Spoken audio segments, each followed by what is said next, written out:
পথকুকুরদের অত্যাচারের প্রতিবাদে পথকুকুর নিজেই। খবরটা বিশ্বাস হচ্ছে না?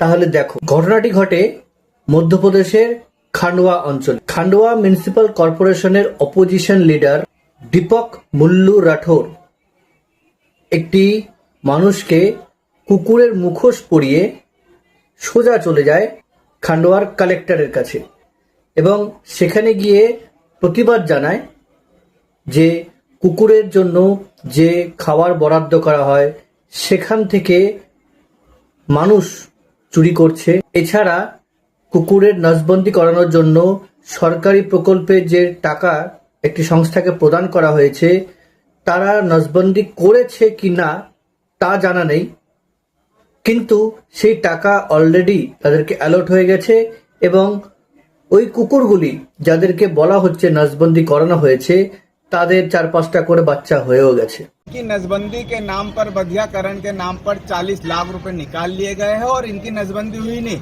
अभी ये वापस से पिता बन गए। তাহলে ভাবো, কুকুরের পয়সাও মানুষ খাচ্ছে। দেখা যাক এই প্রতিবাদের পরে প্রশাসন কতটা নড়ে চড়ে বসে।